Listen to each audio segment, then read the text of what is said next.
Selamat datang ke Barakah Offshore Petroleum Berhad. Kami merupakan sebuah syarikat yang diterajui oleh anak tempatan sepenuhnya di bawah program pembangunan usahawan Petronas. Penyelenggaraan talian paip merupakan tunjang utama Barakah selain daripada beberapa aktiviti lain yang melibatkan industri minyak dan gas tempatan. Pada tahun 2009, Barakah telah memiliki pipe lay accommodation barge-nya yang dikenali sebagai Kota Laksmana 101. Ini membolehkan Barakah dapat menerima dan menghadapi cabaran yang lebih besar lagi sebagai syarikat industri minyak dan gas tempatan yang sedang menempa nama di pesada antarabangsa. Projek PRI Two Lateral Gas Pipeline atau dikenali sebagai PRISM merupakan projek terkini Barakah yang telah mendapat kelulusan Petronas Gas Berhad. Barakah telah dilantik oleh Petronas Gas Berhad untuk memasang paip gas yang baru bagi membolehkan Petronas Gas membekalkan gas kepada stesen janakuasa TNB yang terbaru yang terletak di seberang PRI. Terdapat banyak proses-proses yang terlibat di sepanjang projek ini dijalankan. Paip-paip yang baru diambil dari kilang akan dibawa ke PRI dan disimpan sementara di kawasan simpanan Barakah yang terletak di Tasik Gelugur. Kemudian, paip ini dibawa ke tapak projek mengikut kedudukan masing-masing. Paip gas akan diangkat menggunakan jentera mengangkat yang telah diluluskan oleh Jabatan Keselamatan Pekerjaan DOSH iaitu kenderaan kren dan side boom. Jentera-jentera angkut yang digunakan memiliki permit mesin angkut yang telah disahkan oleh pihak DOSH. Setelah paip-paip ini disusun selari mengikut panduan juru ukur dan pemetaan, paip ini akan dikimpal oleh pekerja-pekerja mahir. Proses mengimpal dan mencanai ini adalah satu aktiviti kritikal dan berbahaya kerana terdedah dengan risiko letupan. Namun begitu, pihak Barakah akan sentiasa memastikan pengurusan risiko mengambil kira semua aspek-aspek penting yang terlibat ketika aktiviti kerja panas dijalankan.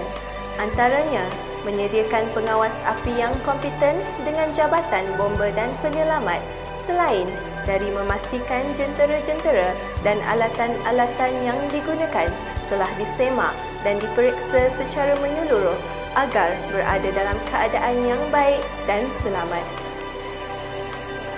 Bagi memastikan kualiti dan hasil kimpalan yang memuaskan, pemeriksaan visual akan dijalankan pada setiap sambungan yang dikimpal. Pemeriksaan akan dijalankan oleh jurutera kualiti yang bertauliah. Setelah semua sambungan telah dikimpal dan diperiksa kadar kualitinya, paip gas ini akan ditanam kira-kira 1.5 meter di dalam tanah. Ini adalah bertujuan untuk memastikan keselamatan orang awam apabila berlaku kebocoran gas. Adalah menjadi dasar Barakah untuk mengambil kira segala langkah yang perlu bagi mengelakkan kemalangan dan kecederaan serta persekitaran yang sihat untuk semua kaki tangannya. Orang awam juga dinasihati agar mematuhi langkah-langkah keselamatan yang telah dipraktikkan oleh pihak Barakah. Orang awam hendaklah menjauhi kawasan tapak projek pada setiap waktu, terutama apabila aktiviti kerja-kerja mengangkat dan kerja-kerja panas dijalankan.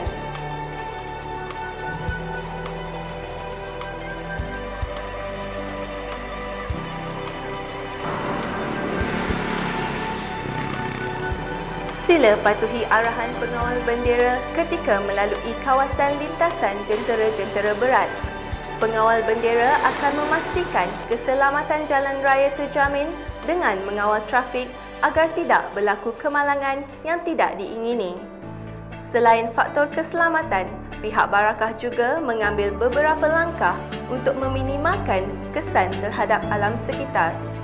Kawalan kesan hakisan di tebing sungai dipraktikkan selain dari pengawasan kualiti alam sekitar yang dijalankan pada setiap bulan. Ini adalah untuk memastikan peraturan-peraturan yang telah ditetapkan oleh Jabatan Alam Sekitar dipatuhi pada setiap masa. Langkah-langkah keselamatan yang telah diambil kira melalui pengurusan risiko, pihak Barakah Offshore Petroleum Berhad yakin akan mencapai sasaran 900,000 jam bekerja tanpa kemalangan.